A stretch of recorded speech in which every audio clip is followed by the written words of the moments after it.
கிறிஸ்தவ ஜனங்களுக்கு அன்பின் வாழ்த்துக்கள். அதாவது ஜான் ஜெபராஜ் டாப்பிக்கை முடிச்சுட்டு சத்தியத்துக்குள்ளாக கடந்து செல்லலாம் என்று நான் நினைத்தேன். ஆனால் இந்த ஜான் ஜெபராஜுக்கு ஆதரவாக நிறைய பேய்கள் எழும்பி மறுபடியும் வீடியோ போட்டு கொண்டு இருப்பதனால் இதை குறித்து பேச வேண்டிய கட்டாயமாக இருப்பதனால் இந்த வீடியோவை பதிவிடுகிறேன். இந்த வீடியோவை பார்த்துட்டு வாங்க. போடும் ஆண்டவரே ஃபுல்லாக சைலன்ஸ் பண்ணதுக்காக நன்றி அப்பா. நாங்கள் பாஸ்டர் ஜான் ஜெபராஜ் அவங்களை ஆசீர்வதிக்கிறோம். அவங்களோடு இணைந்து அக்ரி பண்ணுற எல்லாரையும் ஆசீர்வதிக்கிறோம். அவங்களுக்கு சப்போர்ட் பண்ணுறவங்களை ஆசீர்வதிக்கிறோம். அந்த சப்போர்ட் பண்ணுற ஊழியக்காரர்களை நாங்கள் ஆசீர்வதிக்கிறோம். பெரிய காரியங்களை செய்கிறீர் ஆண்டவரே. இதோ விடியற் காலத்து வெள்ளுப்பை போல சடனாக தகப்பனே ஒரு மிராக்குலஸ் ரிப்போர்ட் வர்றதுக்காக நன்றி அப்பா. அவர் அந்த இடத்துல உள்ள இருந்தாலும் வெளியே வந்தாலும் தகப்பனே ஐ ஸ்பீக் யுவர் ப்ரொடெக்ஷன் ஆண்டவரே. ஜான் ஜெபராஜுக்காக நான் அப்படி ப்ரேயர் பண்ணுறோம், இப்படி ப்ரேயர் பண்ணுறோம். ஜான் ஜெபராஜை ஆதரிக்கிறவர்களை நாங்கள் ஆசீர்வதிக்கிறோம். அப்படி இந்த அம்மா சமூக வலைத்தளத்தில் பேசி கொண்டு இருக்கிறது. ஜான் ஜெபராஜ் ஒரு பிசாசின் தந்திரத்தோட அவரை நிறைய பேர் சதி திட்டம் பண்ணி, அவருடைய மனைவி வீட்டார்கள் எல்லாரும் சதி திட்டம் பண்ணி அவரை உள்ளே கொண்டு வைத்து விட்டார்கள். ஆகையால் அவர்களுக்காக நம்ம ப்ரேயர் பண்ணுவோம். ப்ரேயர் பண்ணி அவர் சீக்கிரத்தில் விடுதலை பெறுவார்னு இந்த அம்மா ப்ரேயர் பண்ணி கொண்டு இருக்கிறது.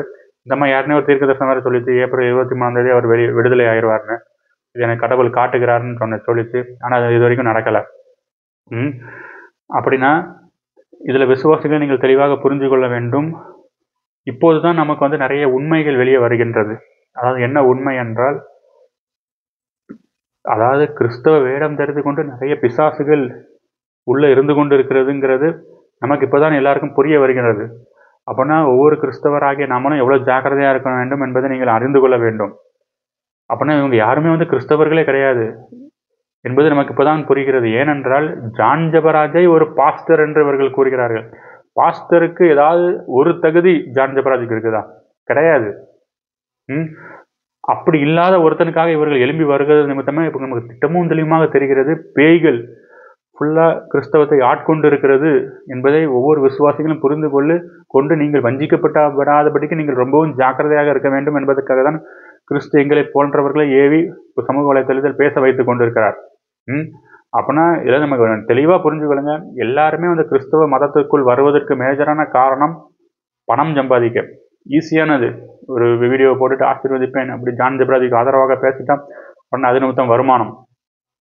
போய் வேலை செய்யணும்னா கஷ்டப்பட்டு வேர்வை சிந்தி வேலை செய்யணும். இது அப்படி கிடையாது. ஒரு கூட் ஷோட் போட்டு மேடையில் நின்று பேசினா போதும். இப்போ அதற்காக தான் எல்லாரும் கிறிஸ்தவத்துக்குள்ள வருகிறார்கள் என்பதை நமக்கு இது வெளிச்சமாக தெரிஞ்சு விட்டது இந்த ஜான் ஜெபராஜ் விஷயத்தில். என்றால் ஜான் ஜெபராஜ் எவ்வளவு ஒரு துணிகரமானவன், அவன் எவ்வளவு துணிகரமாக கள்ளத்தீர்க்க தரிசனம் கூறினான், எவ்வளவு துணிகரமாக கூத்தாட்டம் போட்டு ஏமாத்தினான். இவனுக்கு ஆதரவாக பேர் வருகிறார்கள்னா அவனை எவ்வளவு பெரிதான பேய் கூட்டங்கள் கிறிஸ்தவத்தை ஆட்கொண்டு இருக்கிறது என்பதை நீங்கள் ஒவ்வொருத்தரும் உணர்ந்து கொள்ள வேண்டும், புரிந்து கொள்ள வேண்டும். அடுத்ததாக இப்போ நிறைய கமெண்ட் செக்ஷன்லேயும் நிறைய பேர் கூறுகிறார்கள், ஜான் ஜெபராஜ் ஆதரவாளர்கள் என்ன கூறுகிறார்கள் என்றால், நீ என்னடா யோக்கியனாடா அவனை பற்றி பேசுறதுக்கு, நீ என்ன யோக்கியனா அப்படின்னு கேட்கிறார்கள். இப்போ இதனால தான் நம்ம சத்தியத்தை ஆழத்தை நம்ம புரிந்து கொள்ள வேண்டும். நம்ம யாருமே யோக்கியன்னு கிடையாது. நம்ம எல்லாருமே பாவிகள். இந்த உலகத்தில் பிறந்த எல்லா மனுஷனும் பாவிகள் என்று வேதம் கூறுகிறது. அப்புறம் நான் யோக்கியம் கிடையாது. இப்போ நான் உங்களுக்கு ஒரு கேள்வி கேட்பேன், ஜான் ஜெபராஜும் யோக்கியம் கிடையாது அப்படித்தானே? நீங்கள் தான் சொன்னீங்க யாருமே யோக்கியம் கிடையாதுன்னு. இப்போ ஜான் ஜெபராஜும் யோக்கியம் கிடையாது. அப்போ அந்த யோக்கியம் இல்லாத ஜான் ஜெபராஜை நீங்கள் ஏன் பின்பற்றிட்டு செல்றீங்க? இதுதான் என்னுடைய கேள்வி. அதனால தான் வேத வசனம் கூறுகிறது, எல்லாரும் பாவி. மோசே பாவி, தாவீது பாவி, பவுல் பாவி, எல்லாருமே பாவி. அந்த வேதம் கரெக்டாக எம்பசைஸ் பண்ணி என்ன காண்பிக்கிறது என்றால், எல்லாருமே கிறிஸ்துவை காண்பிக்கிறார்கள். ஏனென்றால் இந்த உலகத்தில் மனுஷனாக பிறந்து பரிசுத்தமாக வாழ்ந்த ஒரே ஒரு மனுஷன் யார் என்றால் அவர் தான் நம்ம கர்த்தராகிய இயேசு கிறிஸ்து. இயேசு ஒருவர் தான் இந்த உலகத்தில் பரிசுத்தமாய் வாழ்ந்தார். அவர் யார் என்றால் போன வீடியோலாம் பார்த்துருப்பீங்க, பிதா. அவர் தான் சர்ம வல்லமையுள்ள தேவன் நமக்காக மனுஷனாக இந்த உலகத்தில் பரிசுத்தமாய் வாழ்ந்தார். பாவத்தை பாராத சுத்த கண்ணர் அவர் பரிசுத்தர். இந்த உலகத்தில் நடக்கிற அசுத்தங்கள், இந்த காம விகாரங்கள், இந்த இச்சைகள் ஒன்றும் பிதாவினால் உண்டானவைகள் அல்லன்னு வேத வசனம் கூறுகிறது. வசனத்தை லிஸ்ட் பண்றேன் பாருங்க. அவர் ஒருவர் தான் பரிசுத்தர். கர்த்தர்னால என்ன அர்த்தம் என்பதை புரிந்து கொள்ளுங்கள். அவர் நமக்கு சுகம் அளிக்கக்கூடியவர். அவர் நம்மளுடைய பரிகாரியாகிய கர்த்தர். அந்த கர்த்தர் யார் என்றால் சர்வ வல்லமையுள்ள தேவன் மனுஷனாக நமக்காக பரிசுத்தமாக வாழ்ந்து பாவத்தையே பார்க்காம சுத்தமா அவர் வாழ்ந்தது நிமித்தம் அவரை சிலுவையில் அடித்து இந்த பொல்லாத மனிதர்கள் கொன்றார்கள். அவர் ஒருவர் தான் இந்த உலகத்திலிருந்து பரிசுத்தமா வாழ்ந்தது நிமித்தம் அவர் நமக்கு விடுதலையை கொடுக்கிறார். விசுவாசிகளாகிய உங்களுக்கும் சரி, எனக்கும் சரி, எல்லாருக்கும் யாருக்கு விடுதலை கொடுக்கிறார் என்றால் கர்த்தர் விடுதலை கொடுக்கிறார். அவர் தான் பரிகாரியாகிய கர்த்தர். அந்த கர்த்தர் ஒருவர் தான் பரிசுத்தமா அந்த உலகத்துல வாழ்ந்திருக்கிறார். அதான் பவுல், மோசே எல்லாருமே கையை காமிச்சிட்டாங்க, எங்களை பின்பற்றாதீங்க, நாங்களாம் பாவிகள், கர்த்தரை பின்பற்றுங்கன்னு சொல்லி திருப்பி காமிச்சிட்டாங்க. அதான் வேதம் ஃபுல்லா ஃபோக்கஸ் பண்ணது, எம்பசைஸ் பண்ணி கொண்டு இருக்கிறது விசுவாசிகளே. அதுதான் கலாத்தியரில் நீங்க பாப்பீங்க, மனுஷனை குறித்து நான் மேன்மை பாராட்டுவேனா? பாராட்ட மாட்டேன். இந்த வசனத்தை லிஸ்ட் பண்றேன் பாருங்க. அப்படின்னா அதைத்தான் நாங்கள் எங்களோட வீடியோவில் கூறிக்கொண்டு இருக்கிறோம். யாருமே யோக்கியம் கிடையாது, அதனால யாரையும் பின்பற்றாதீங்க. ஜான் ஜெபராஜை பின்பற்றாதீங்க. ஏன் ஜான் ஜெபராஜுக்கு ஆதரவாக வந்துக்கிட்டு இப்படி அவனுக்காக ஜெபம் பண்ணி கொண்டு இருக்கிறீங்க? அதாவது ஜான் ஜெபராஜை உள்ளத்துக்கு வைத்ததே முதல்ல கர்த்தர் தான் உள்ளத்துக்கு வச்சிருக்காரு. இப்போ இந்த அம்மா கர்த்தர்கிட்ட ஜெபம் பண்ணிட்டு இருக்கு. உள்ளத்துக்கு வச்சதே கர்த்தர் தான், போய் கர்த்தர்கிட்ட போய் ஜெபம் பண்ணனா? அதைத்தான் வேதவசனம் சங்கீதத்தில் கூறுகிறது, அவர் இந்த ஜனங்களை பார்த்து நகைக்கிறார். அந்த வசனத்தில் லிஸ்ட் பண்றேன் பாருங்க. இப்ப இந்த அம்மா ஜெபம் பண்றதெல்லாம் பார்த்து கர்த்தர் நகைத்து கொண்டு இருக்கிறார். ஏன்னா அவனை உள்ளத்துக்கு வச்சதே கர்த்தர் தான். ஏன்னா அவன் என்ன பண்ணிவிட்டான் என்றால் தேவனுடைய நாமத்தை வீணில வணங்கிட்டான், பரிசுத்த குலைச்சலை உண்டாக்கிட்டான். அதுக்குன்னு அவன் மனம் திரும்பதுக்குன்னு கடவுள் தூக்கி உள்ளத்துக்கு வச்சிருக்கான். அவன் மனந்து இனிமாவது அவன் ஒன்று செஞ்சு கடவுள்கிட்ட மன்னிப்பு கேட்டு மனம் திரும்பி அவன் சொந்த குடும்பத்தோட வாழ்ந்து ஒரு சாதாரண விசுவாசியா இருந்து வேதத்தை படிக்கட்டும் அப்படின்னு அவன் மனம் திரும்பி ஜெபிச்சானா கடவுள் அவனுக்கு விடுதலை கொடுப்பாரு. இந்த அம்மா ஜெபிக்கிறதெல்லாம் அந்த கடவுள் கேட்க போறது கிடையாது, அவர் பார்த்து நகைக்க தான் செய்கிறார். அதால் தெளிவாக புரிந்து கொள்ளுங்கள், இந்த உலகத்துல ஒருத்தர் பரிசுத்தமா வாழ்ந்தார், அவரை தான் நாம் பின்பற்றி விட்டு செல்ல வேண்டும். எந்த மனுஷனையும் நம்ம பின்பற்ற வேண்டாம். ஏன்னா யாருமே யோக்கியம் கிடையாது. நீங்க தான் சொல்றீங்க நீங்க யாருமே யோக்கியம் கிடையாது. அப்புறம் ஜான் ஜெபராஜ் யோக்கியனா? அப்புறம் அவனுக்காக ஆதரவாக பேசிக் கொண்டிருக்கிறீர்கள். சமூக வலைத்தளத்தில் கர்த்தரை குறித்து பேசுங்கள், கர்த்தருடைய மகிமையை குறித்து பேசுங்கள், கர்த்தருடைய பரிசுத்தத்தை குறித்து பேசுங்கள். அதுதான் நீங்கள் ஒரு ஊழியக்காரருக்கு அழகு. ஒரு மனுஷனுக்காக பேசினால் அது கடவுளுக்கு விரோதமான ஒரு பாவம் என்பதை வேதம் நமக்கு திட்டமும் தெளிவுமாக கூறுகின்றது. ஆகையால் தயவு கூர்ந்து ஜான் ஜெபராஜ்னு இருக்கிறவங்க, உங்களுக்கு கடவுள் கிருபையை கொடுப்பது நிமித்தமாக தான் இப்போ எங்கள் மூலமாக கடவுள் உங்கள்கிட்ட பேசிக் கொண்டிருக்கிறார். தயவு கூர்ந்து வேத சத்தியத்தை அறிஞ்சிக்கிட்டு நீங்கள் ஒவ்வொருவரும் தேவ ஆவியினாலே நடத்தப்பட வேண்டும். அதுதான் இயேசு கிறிஸ்துவின் சித்தம். அதுதான் பேதுரு அப்போஸ்தலர்ல கூறுகிறார், இவர்கள் புறஜாதியார்கள் பரிசுத்தாவியை பெற்றுக்கொண்டார்களே நம்மளை போன்று அப்படி கூறுகிறார். அப்படின்னா நீங்க பரிசுத்தாவியாவை பெற்றுக்கொள்ள வேண்டும். ஜான் ஜெபராஜ் ஆதரவிக்க நீங்க ஒவ்வொருத்தரும் இயேசு கிறிஸ்து மன்றாடி நீங்க பரிசுத்தாவியை பெற்றுக்கொள்ளுங்கள். நீங்கள் பரிசுத்தாவியானவரை பெற்றுக்கொள்ளும் போது இந்த தேவ ஆவி உங்களுக்குள்ளாக இருந்து நீங்கள் தேவ ஆவியோடு ஜெபிக்கும் போது அந்த தேவ ஆவியே உங்களை வழி நடத்துவார். ஜான் ஜெபராஜ் வழி நடத்த மாட்டார். இந்த உலகத்திற்கு எந்த மனுஷனும் உங்களை வழி நடத்தினா அவன் கேட்டுக்கு நேராக தான் வழி நடத்துவான். அதனாலதான் மோசே அவனுக்கு நேரம் வழி நடத்தல. அடுத்தது எந்த ஒரு மனுஷனாலையும் வழி நடத்தல. ஆனா இயேசு கிறிஸ்து தான் நம்மளை நேர்த்தியாக வழி நடத்துவார். அவர் நேர்த்தியாக நம்மளை பரலோகத்துக்கு கொண்டு போகிறார், நேர்த்தியாக இளைப்பாறுதலுக்குள்ளாக கொண்டு போய் அவர் விடுவார். அதை நீங்க விசுவாசிங்க. அப்படி நீங்க இளைப்பாறுதலுக்குள்ளாக செல்ல வேண்டும், நீங்க பரலோகத்துக்குள் செல்ல வேண்டும் என்றால் நீங்கள் தேவனுடைய ஆவியினால் நடத்தப்பட வேண்டும், போதகரினால் நடத்தப்படக்கூடாது, ஜான் ஜெபராஜால் நடத்தக்கூடாது, மோகன் சிலாசராசால் நடத்தப்படக்கூடாது. அதுக்கு தெளிவாக ஜாக்கிரதையா இருங்க. இதுதான் வேத சத்தியம். இப்ப நிறைய பேர் பாருங்க, என் பிள்ளை கல்யாணத்துக்காக அந்த போதகர்கிட்ட போய் ஜெபம் பண்ண போறேன், அந்த போதகர் யாரை கையை காட்டுறாரோ அந்த பொண்ணை தான் நான் என் பையனுக்கு கல்யாணம் கட்டுவேன், அந்த பையனை தான் என் பொண்ணுக்கு கல்யாணம் கட்டுவேன் அப்படின்னு சொல்லுவாங்க. அப்படின்னு போய் போதகரை நம்பி போறவங்க எல்லாம் ஏமாற்றம் தான் அடைவாங்க. அது வேதம் அப்படி சொல்லல. உங்க பொண்ணுக்கு நீ கல்யாணம் கட்டணுமா, நீங்க தேவ ஆவினால் நடத்தி தேவ ஆவினால் அழுது ஜெபிக்கும் போது அந்த தேவ ஆவியே உங்களை உங்க பையனுக்கு ஒரு நல்ல பொண்ணை கொடுப்பார். அதுதான் நித்திய ஆசீர்வாதமா இருக்கும். அதான் கண்மணியில் தேனினால் உங்களை ஆசீர்வதிப்பார். நீங்க ஒரு போதகன்ட்ட போய் என் பையனுக்கு மனைவி கேட்டுக்கிட்டு இருந்தீங்கன்னா அந்த போதகன் உங்களை கேட்டுக்கு நேராக நடத்தி விடுவான். அதுதான் வேதம் கூறுகிறது. ஆனால் நீங்க தேவ ஆவியினால் நடத்தப்பட வேண்டும். அதுதான் பவுல் சொல்லுகிறார், எவ்வளவு அழகாக கூறுகிறார் 2 கொரிந்தியர் 6ஆம் அதிகாரத்தில், நீங்களே தேவனுடைய ஆலயம் என்றதை அறியாதிருக்கிறீர்களா? நீங்களே தேவனுடைய ஆலயம், நான் உங்களுக்குள்ளே வாசம் பண்ணுவேன் என்றுதான் இயேசு கிறிஸ்து கூறுகிறார்.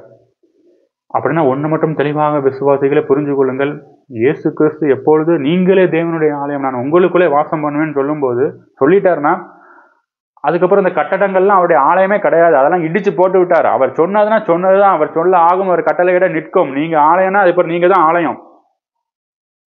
அதை தெளிவாக உணர்ந்து கொள்ளுங்கள். அதுக்கு மிதமிஞ்சி வேற எதுவுமே கிடையாது.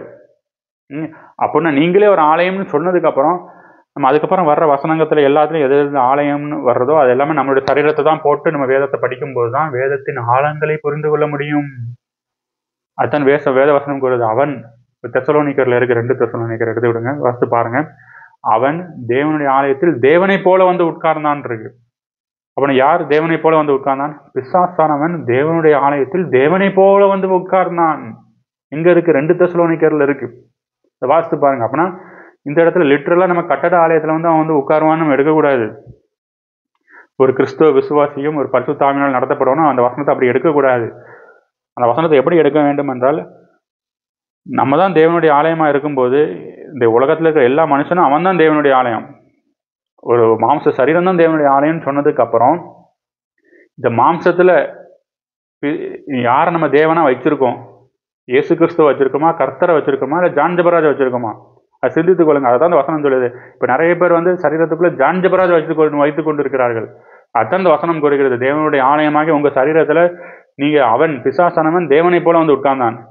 எந்த ஒரு மனுஷனை உங்களுக்குள்ள உட்கார வச்சிட்டாலும் சரி, அது பிசாசு தான். அதுதான் வேதம் கூறுகிறது. அப்படின்னா நீ யாரை உட்கார வைக்க வேண்டும் என்றால், நான் உங்களில் வந்து வாசம் பண்ணி உங்களுக்குள் உலாவுவேன் என்று சொல்லுகிறார். அப்படின்னா கர்த்தரை மட்டும்தான் உங்களை சரீரத்துக்குள் உட்கார வைக்கணும். கர்த்தரை தவிர்த்து உங்க அப்பாவை உட்கார வச்சாலும், உங்க அம்மாவை உட்கார வச்சாலும், உங்க அக்காவை உட்கார வச்சாலும், வேற எந்த மனுஷனை நீங்க உட்கார வச்சாலும் அதெல்லாம் டெவில். அதுதான் இந்த வசனம் கூறுகிறது. தேவனுடைய ஆலயத்தில் தேவனை போல வந்து உட்கார்ந்தான். இப்ப அதான் நடந்து கொண்டு இருக்கிறது எல்லா இடங்களிலும். ஒவ்வொருத்தனும் பாஸ்டர் பண்ணி போறான். ஒவ்வொருத்தர் பாஸ்டர் உள்ள வச்சிருக்கான். இன்னொருத்தன் பெந்தை கோஸ்டே அவன் இந்த பாஸ்டர் வச்சிருக்கான், சிஎஸ்ஐ இந்த பாஸ்டர் வச்சிருக்கான், இவன் ஜான் ஜெபராஜ், மோகன் சிலாஸ், அங்க பால் தினகர்னு எல்லாரும் பாருங்க தேவனுடைய ஆலயத்தில் தேவனை போல வந்து உட்கார்ந்துட்டான். அதனால் அப்படி நீங்கள் இருக்கக்கூடாது.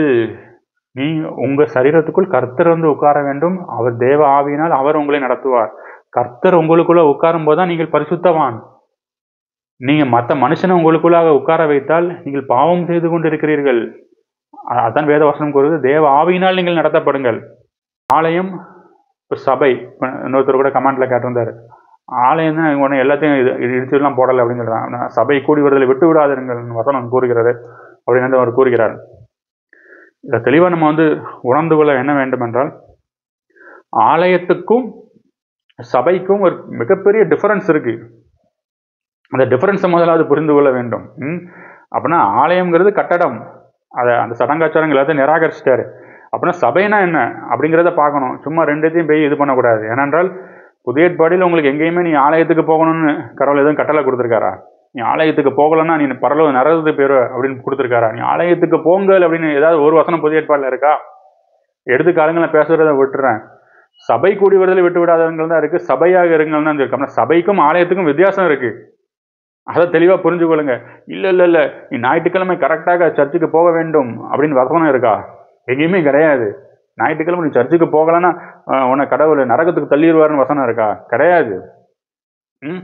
அப்படின்னா சபைக்கும் ஆலயத்துக்கும் வித்தியாசம் இருக்குது. அதை முதலாவது தெளிவாக புரிஞ்சு கொள்ளுங்கள். ரெண்டையும் போட்டு நீங்க குழப்பி இப்படி யாருக்கும் அடிமையாக வேண்டாம். ஏன்னா அந்த ஆலயத்தை திட்டமும் தெளிவுமாக கடவுள் நிராகரிச்சிட்டாரு. அப்படின்னா சபை கூடி வருதுன்னா நீங்க தேவ ஆவியினால தான் நீங்க நடத்தப்படணும். தேவ ஆவி நீ ஜெபிக்கும் போது தேவ ஆவியினால் நடத்தப்படும் போது கடவுள் ஒரு ஐக்கியத்தை உங்களுக்கு கொடுப்பார். அந்த ஐக்கியத்தின் மூலமா அவர்கள் மூலமாகவும் கடவுள் உங்களிடத்தில் பேசுவார், மனுஷர்கள் மூலமா பேசுவார். இப்படி பேசி ஒரு ஐக்கியத்தை நடத்துவார். ஆனா இவர்கள் என்ன பண்ணி கொண்டிருக்கிறார்கள்? ஒரு கட்டடத்தை கட்டி வச்சு அதை ஒரு ஆலயமாக வைத்து அந்த கட்டடத்துக்கு செலவு மேல் செலவு அதிகமாக பண்ணி கொண்டிருக்கிறார்கள். பண்ணிக்கொண்டு அதை கோடி கோடியாக கட்டி ஹைட்டாக உயர்த்தி கட்டி கொண்டிருக்கிறார்கள். இது எல்லாமே வந்து கிறிஸ்துவுக்கு விரோதமானது. வைத்துவிட்டு ஞாயிற்றுக்கிழமை நீங்க கண்டிப்பா இங்க வந்துடணும் என்று கூறுகிறார்கள். எங்க வசனம் எங்க இருக்கு? வசனம் எங்கேயுமே கிடையாது. அதாவது சபை கூடி வருதலுக்கும் ஆலயத்துக்கு அவங்க போறதுக்கும் அதுக்கு வித்தியாசம் இருக்கு. சபை வந்து உங்களை பரிசுத்தாவினர் எப்பவும் வழி நடத்துறாரோ அப்போ போய் நீங்க கூடணும். இயேசு கிறிஸ்துவோட நீங்க பேசுறதும் அதுவும் ஒரு சபை தான்.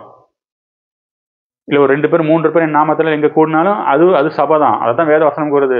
நீ கட்டட ஆலயத்தில் பேர் தான் 2 பேர் 3 பேர் கூடணுங்கிறது கிடையாது. பரிசுத்தாவினால் நீங்கள் நடத்தப்படும் போது அவர் 2 பேர் 3 பேர் உங்களுக்கு காண்பிப்பார். அவங்களோட போய் கூடி சபை கூடணும்.